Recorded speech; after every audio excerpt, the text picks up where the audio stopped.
Hi friends, വേലിയിരുന്ന് പാമ്പിനെ എടുത്ത് തോളത്തിട്ടു എന്ന് പറഞ്ഞു കേട്ടിട്ടുണ്ട്. അതിപ്പോ ഇടതുപക്ഷ ഗവൺമെന്റ് പ്രഖ്യാപിത നയമായി മാറിയോ എന്ന് സംശയം. ശ്രീമാൻ സജി ചെറിയാന്റെ പ്രസ്താവന വായിച്ചപ്പോൾ എനിക്ക് അങ്ങനെയാ തോന്നിയത്.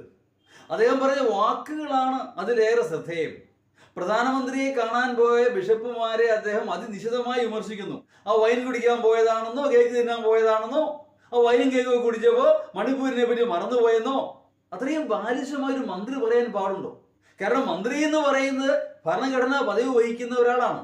ഏതെങ്കിലും ഒരാൾ രാഷ്ട്രീയക്കാരൻ കവലപ്രസംഗം നടന്ന പോലെ എന്തും പറയാൻ സാധിക്കുന്ന ഒരാളല്ല. കാരണം എന്താ? ഈ ബിഷപ്പുമാരെന്ന് പറയുന്നത് മതമേലധ്യക്ഷന്മാരാണെങ്കിൽ പോലും അവർ ഇന്ത്യൻ പൗരന്മാരാണ്. ഒരു പൗരസമൂഹത്തിന്റെ ആധ്യാത്മിക കാര്യങ്ങളുടെ മേൽനോട്ടം വഹിക്കുന്നവരുമാണ്. അപ്പോൾ അവർക്ക് തങ്ങളുടെ സഭയെ പറ്റി സമുദായത്തെ പറ്റി എന്തെങ്കിലും പറയണമെങ്കിൽ അത് പ്രധാനമന്ത്രിയുടെ അല്ലാതെ പിന്നെ ആടാ പറയേണ്ടത്?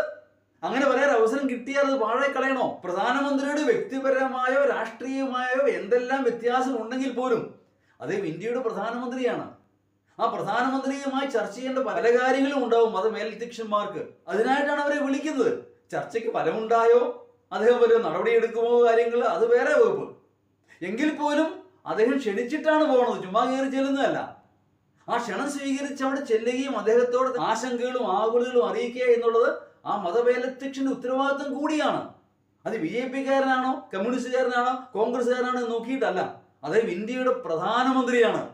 അത് നമ്മൾ അംഗീകരിച്ചേ ഒക്കൂ. ബിഷപ്പുമാർക്കും അതുപോലെയുള്ള മതമേലധ്യക്ഷന്മാർക്കും പ്രധാനമന്ത്രിയെ കാണാനുള്ള അവകാശമുണ്ട്. അവരത് വിനിയോഗിക്കുക തന്നെ വേണം.